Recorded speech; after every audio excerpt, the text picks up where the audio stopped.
A Texas man filmed this incredible new video from the top of a train showing how many migrants are making their way to the US where they illegally swim across the Rio Grande. He went deep into the crevices of Central America to find out some of the origination points for migration and the routes that these migrants take to the US, many of them hopping a train, riding for hours and hours through the countryside of Mexico to reach the United States. I sat down with Taylor Kramer, the independent journalist who filmed all this, and got his insight on how this border crisis is really playing out and the government's role in it. Real quick, before we interview Taylor Kramer, shout out to the sponsor of my coverage. Proud to be partnering with National Gold Group. The U.S. debt spike could ignite a long-term rally in gold. Since March of 2020, the U.S. added another $8 trillion in debt, and gold is up 50%. Now, with the Fed raising rates, the interest payment on our debt has surpassed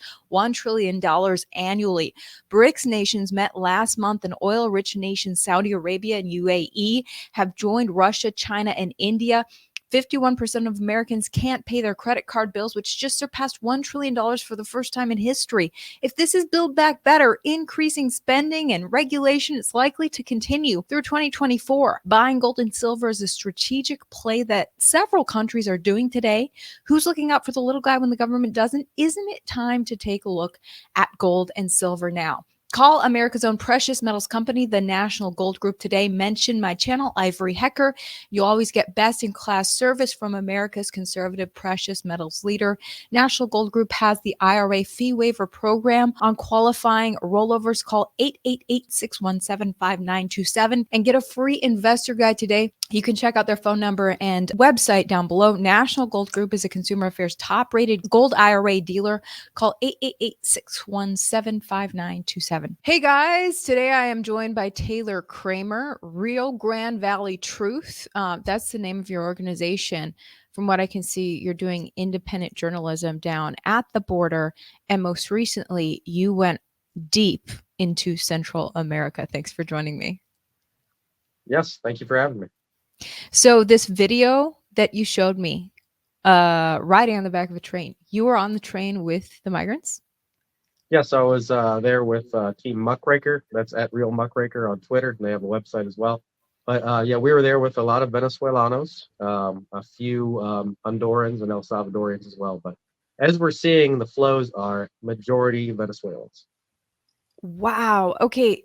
I have this headline from the Associated Press showing that 3,000 migrants had blocked a highway in southern Mexico demanding transportation to the U.S. border. Did you meet up with those people, or how were you able to find this group that was heading north? Oh, yes, we were right there. We were there just in time as National Guard started to do negotiations with one of the leaders of that demonstration, that's a whole other can of worms we can get into. But so Wait, basically, so the Mexico National Guard?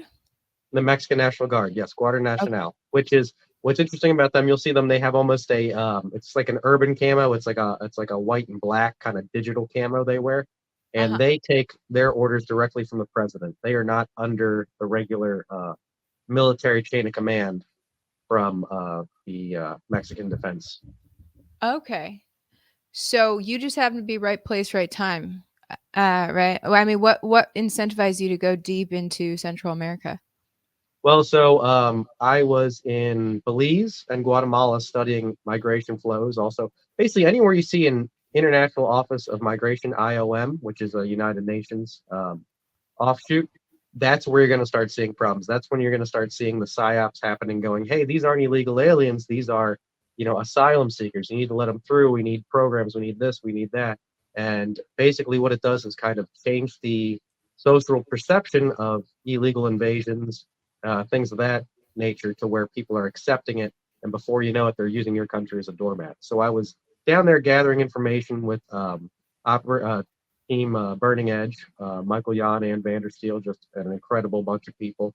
And from there, it kind of heated up. I met Team Muckraker in Guatemala City, and from there, we headed out to Guatemala and crossed into Tapachula, Mexico. And from there, we were able to get a cab. Anthony from Muckraker was really on it, very adamant. Hey, we're going to meet up with this Caravan, no matter what it takes. We get a taxi to the highway. The highway's closed. They say, this is as far as we can take you. We had to hike about 15 minutes up the road, and boom, there it was. Wow. Okay, so you from there you follow these migrants to a train? The caravan is there to basically overwhelm any border with just sheer numbers. And they can do things like, so this caravan started way further back into Central America, people even joining from South America. And, it's just like a snowball, more and more people get added to it. What we saw in Mexico was a man called Irenho Yuka, which I'm probably butchering that name. Now, he's a dual citizen with the United States. He's been doing this activism kind of work for over 15 years. He's been under investigation by the United States and Mexican government for basically getting paid from, who knows who, could be Open Borders Society, all the usual suspects, to make sure that these caravans go further and further north. And if you noticed, these people weren't just asking for what most caravans ask for, your 30-day travel visa just to get through Mexico unharassed. They're getting so bold now, they want buses. They don't even want to walk anymore. Wow. And some of them apparently didn't get buses because you have video from the top of a train. Correct. So you've got people coming in from all over, and we did take several buses through Mexico as well. And at I don't know, every couple hundred miles, there was immigration checks, and they were pulling people off the bus, checking their passports. So Mexico does do immigration checks on buses. Now, if you take the train, if you are willing to risk, taking a freight train, this is not a passenger train, a freight train, which is extremely illegal and dangerous. If you're willing to do that, you can bypass all the checkpoints. But that train may not stop for 30 plus hours. You don't know where your next bit of food's going to come from. You don't know if it's going to rain. You don't know how cold it's going to be. And believe me, you need quite a few layers to survive that. So tell me about what inspired you to take that risk and ride the train. So I personally have been following a lot of different Facebook organizations, Amigos del Tren being the biggest of the NGOs. There's also El Estacion AC. Basically, all along this route, there are organizations, charitable organizations and NGOs doing Facebook Lives of them either helping out these, illegal aliens, these illegal train hoppers with food, blankets, medical support, whatever it may be.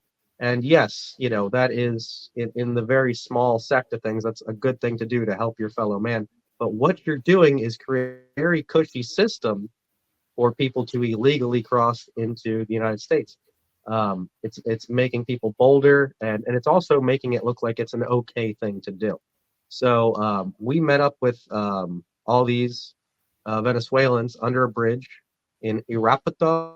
From there, we're doing interviews, waiting to see what train to take and everything else. Yeah, I've been following Amigos del Train and all these other NGOs for a very long time.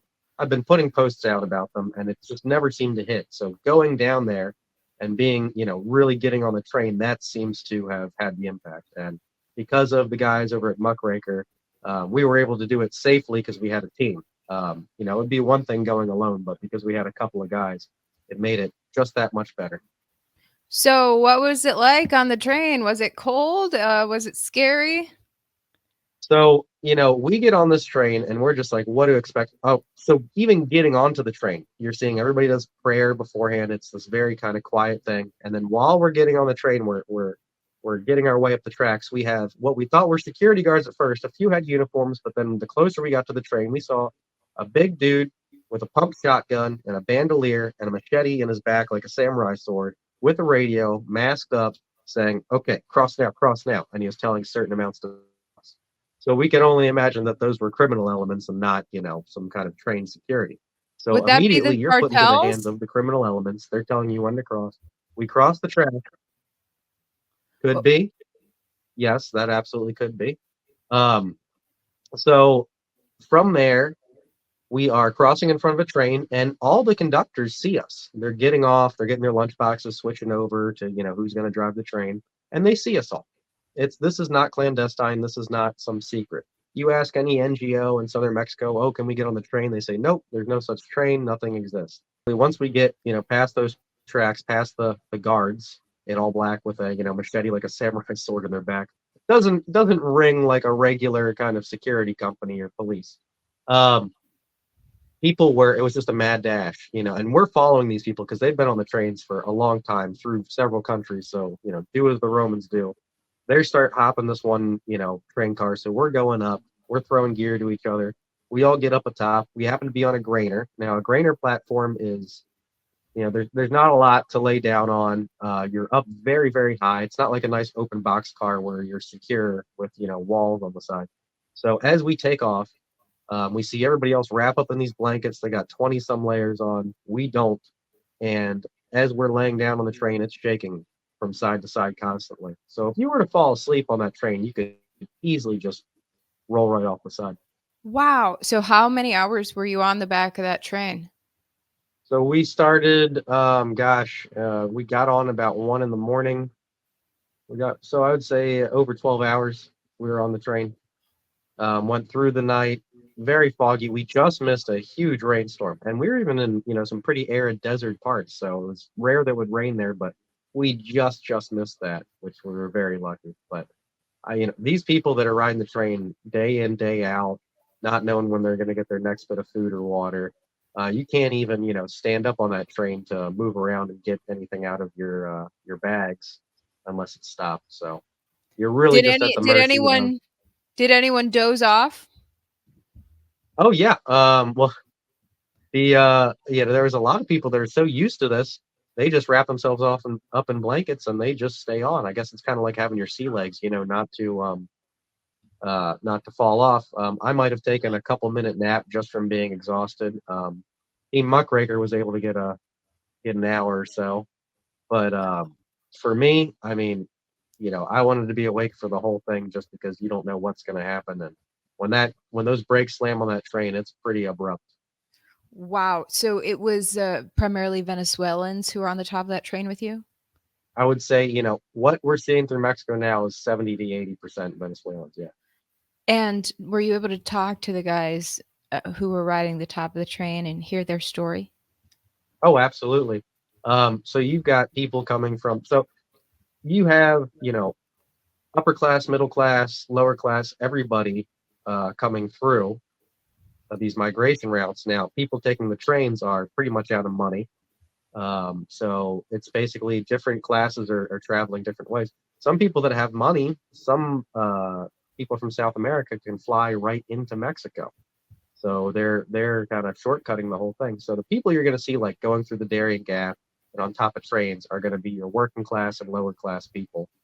And the big thing I'd say is that all the people we encountered, all the Venezuelans that we encountered in Mexico and on the trains and everything were very nice people. People that would help you. Oh, you dropped something, at the grocery store. Here, let me pick it up for you. Those kind of regular people. It doesn't matter how nice and how good these people are for weaponized migration to completely destroy a country. It's the sheer numbers. It's the difference in culture. It's the fact that these people ran from socialism when we're heading into socialism, and they have no idea what the Constitution is. They have not practiced standing up for their rights, and they will keep their head down. They will live, 10 to a house, and they will work for pennies on the dollar. And now, if you don't live 10 to a house, work for pennies on the dollar, there's going to be no work for you, and you're going to be out on the street. You're the persecuted one. You're going to be, completely wiped off the map. Wow. Did any of them say what first incentivized them to leave? Did they receive a pamphlet on this or something? Well, the whole way up, and you can absolutely talk to Muckraker about this. They have some great information from the Darien Gap and everywhere else. You've got everything from different countries like China. I mean, China is handing out migration maps to Chinese people, telling them where to go and how to get there. The United Nations, International Office of Migration, everything else, they have maps. Amigos del Train had maps of where the trains go. So they're absolutely guiding these people. You can go to South America, and there are offices there that will go, okay, how much money do you have? This is the way, this is the route you can go. So some people I talk to, they seem kind of coach. Oh, everything's so terrible in my country. I was just in Guatemala, and Zone 10 Guatemala is phenomenal. It's like Vegas times 10. There's so much money down there. There's plenty of jobs.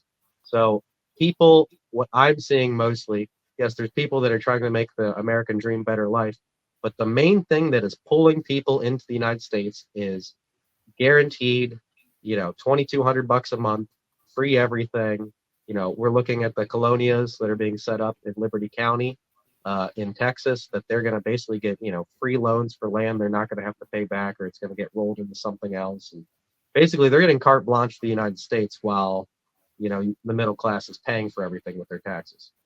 Wait, what is this land program in Liberty County, Texas? For the viewers, Taylor's Okay, so there's a from McAllen. yeah, so up in Liberty County, which is just north of Houston, there is Colony Ridge, which is a colonia. And they're kind of even calling it that. They're alluding to it. And there's a lot of controversy around it, but it's made it to Ken Paxton's desk, and they're investigating it thanks to Team Operation Burning Edge. Michael Yod and Ann Vandersteel have shown countless politicians and people, what exactly is going on there. So they would be someone to really talk about the details with, but there is a giant swath of land they're saying that will house over 300,000 people just north of Houston, and illegal aliens have been moving there on their, basically on their own recognizance, to where they have, 2-3 years out, they're going to get their asylum hearing, and they've been allotted pieces of land there, and exactly how all that money moves. Who's allotting it? So this is Colony Ridge is actually a developer that is one of Greg Abbott's biggest donators. So yes, there's a lot to this story. So without getting into too much of it, there seems to be more and more people with absolutely zero money getting parcels of land out there in Colony Ridge. And if you look into it more and more, it looks like some kind of shell game where people are getting these loans that are going to be forgiven, and they're just going to keep building out there.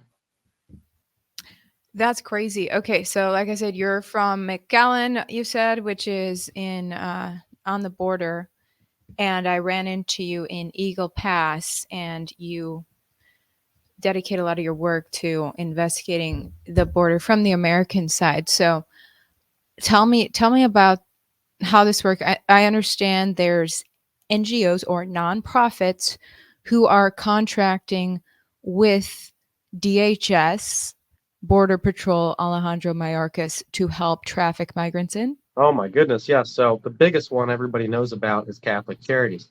Sister Norma Pimentel is basically the face of Catholic Charities. She's the head of the board there. And now Catholic Charities isn't technically associated with the Catholic Church, but they use, all the same people, the nuns, everything else. So they are their own business. And when someone is in the business of moving people, trafficking people, all they can think about is trafficking more and more money comes into it. And at no point are they going to say, what would Jesus do? What's the better, thing to do, from the Catholic standpoint? No, it's what's going to make us more money, what's going to, keep everything going.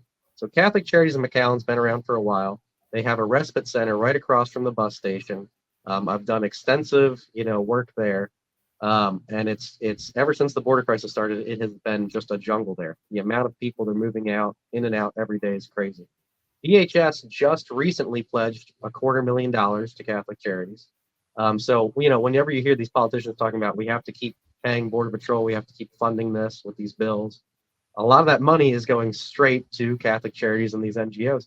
There was a chief Border Patrol agent, you can see it in one of my videos, who was quoted saying, without Sister Norma Pimentel and Catholic Charities, our mission of border security would be impossible. What the heck does that mean? You mean your mission of trafficking people into the country? Wow. And I understand there's a whole separate nonprofit doing basically the same thing in Eagle Pass. Is that right? Yes, you have Operation Border Hope. But another one, so you have all these ones that are right there on the border. One of the biggest ones, and it's just absolutely shocking, is Southwest Key programs. I've investigated them. I actually just got some FOIAs back from police harassing me for even being near a center. Filming on public property, the whole thing. So that NGO, this basically a contractor, they house children, the unaccompanied minors. The amount of unaccompanied minors coming into the United States is insane. They actually have, just in Cameron County alone, Southwest Key has over 10,000 children. They have one facility that was an old Walmart, a huge Walmart, still looks like a Walmart, just says Southwest Key over the top. And they have anywhere between, 1,000 to 1,500 children there who don't get to see the light of day, that stay in classrooms all day. And I think it's something like they get $600 a day per child from the federal government to house these kids. It's just like the privatized prison system. So you're talking, you're $600 a day, times 1,000. I mean, you're talking huge numbers, and that's just what they get daily. And this is the same NGO. They will take them from that stash house, and that's what it is. It's a stash house. They will put them on flights, and they have no idea who they're really going to. They're not vetting these sponsors. There's been several whistleblowers. A good guy named Carlos that you definitely should talk to on Twitter. Um, he has basically blown all this wide open. He used to work for Southwest Key, and he used to transport the kids. And their big thing is once you got those kids on that plane, it doesn't matter who's receiving them, if the ID matches or not, do not take the kids back. Wow, definitely put me in touch with Carlos. But yes, in 2021, we covered a little bit of Southwest Key and some of the other large like warehouses actually in the Houston area that were uncovered at government contractors and even the Office of Refugee Resettlement housing these kids and hoping that the public doesn't find out. This is where their tax dollars are going. Well, staffers, it ended up being exposed that some of the kids were being sexually abused and living in squalor in these little basically government funded stash houses as they're being brought into America.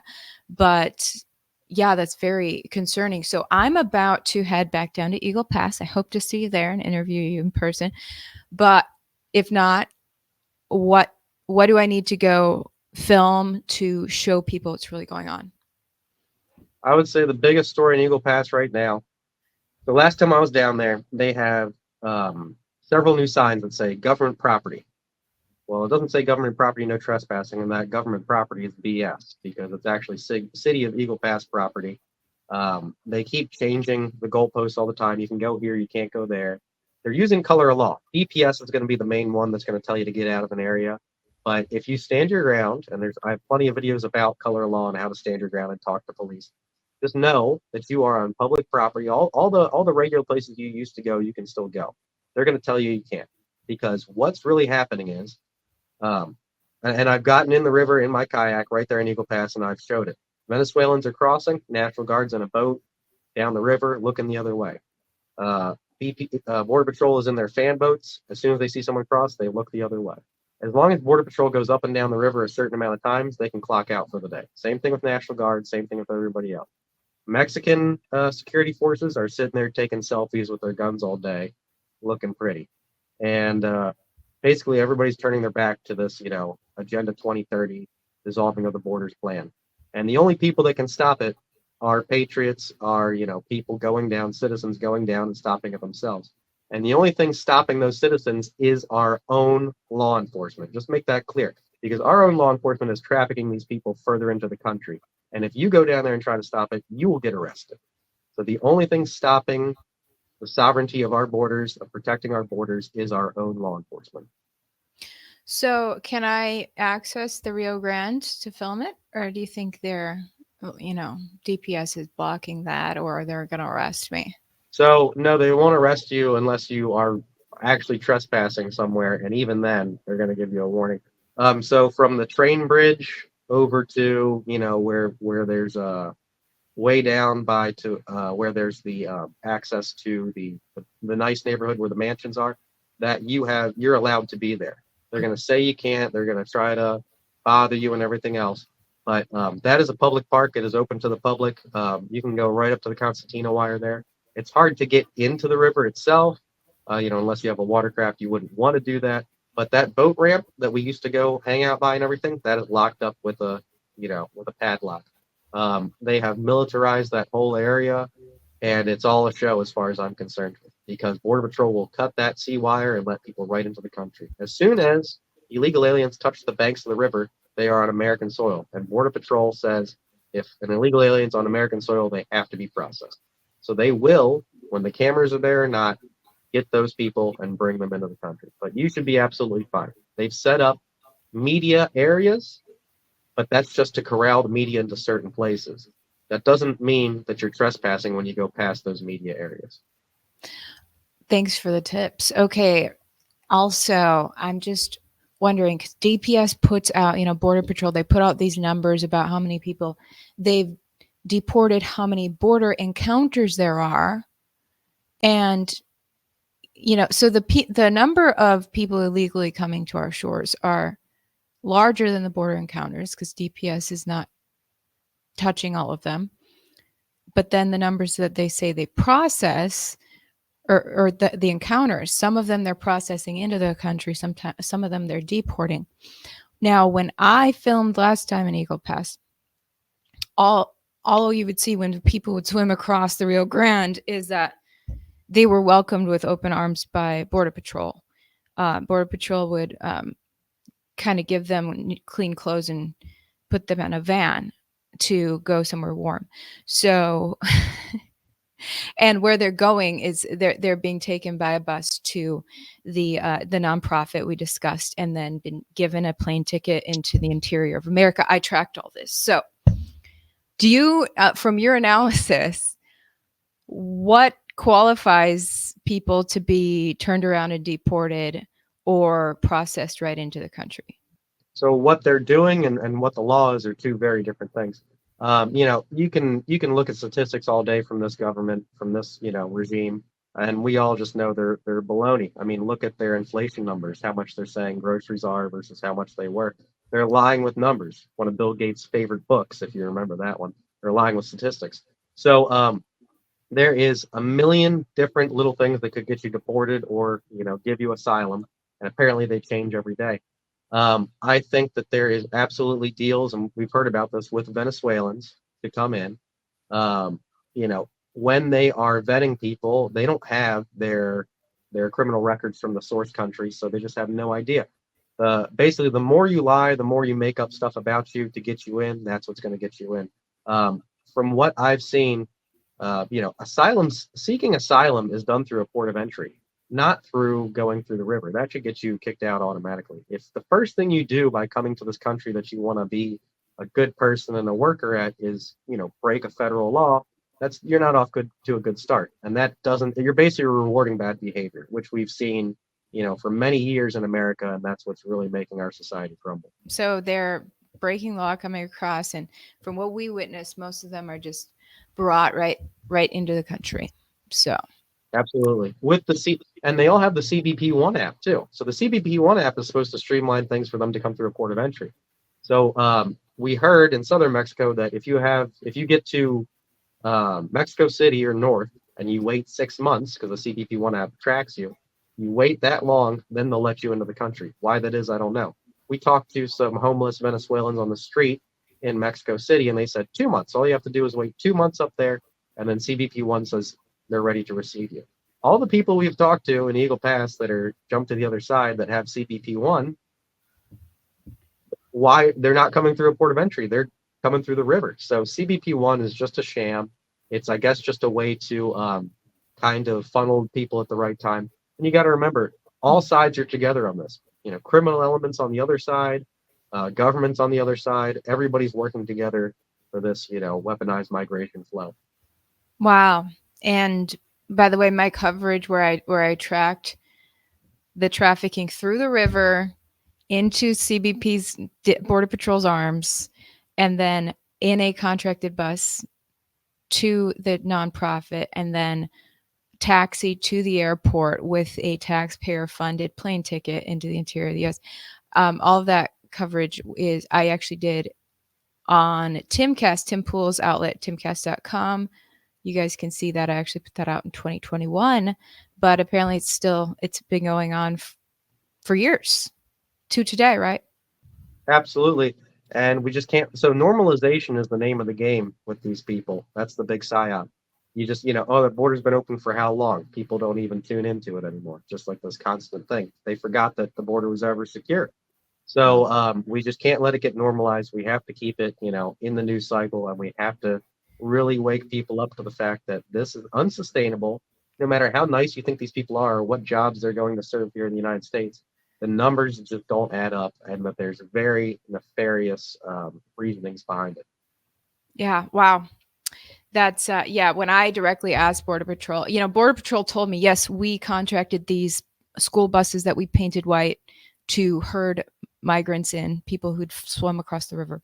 But when I asked them, what qualifies someone who swam across the river to get a free ticket into the interior versus get deported, CBP said, "Oh, we can't tell you that part. That's our own business." You can see it in my report on Timcast. But anyway, thank you for all the insight you have and the on the ground work there. I hope to see you out there in Eagle Pass when I head out. And how can my viewers follow your coverage directly? So my main platforms would be Facebook, Twitter, and Rumble. It's RGV Truth One on Twitter. Also have a Give Send Go, and basically anybody you can help in any way. Doesn't have to be monetary. I work on a value for value model. Any information you have, any contacts you may have in another country, here, there, anywhere, it all helps. And just thank you for having me, and it's been great. Oh, and I forgot one last thing. Where where in Mexico did you get on the train and where did you get off? I just wanted to get the route. I'm okay. I've been practicing the name Irapuato, Irapuato, which is if you look at Amigos del Train, you can look them up on Google Maps. They're right there. And we got off in Aguas Calientes, which there is a NGO there called La Station AC. And all along that route and further north, there are people throwing sandwiches, giving out blankets, everything in between. So where you got off, how close is that to the border? Oh, over about 500 miles. Oh, wow. Wow. Interesting. Okay. Well, thanks so much, Taylor. Hope to see you soon. Yeah. Talk to you later. All right. Have a good one.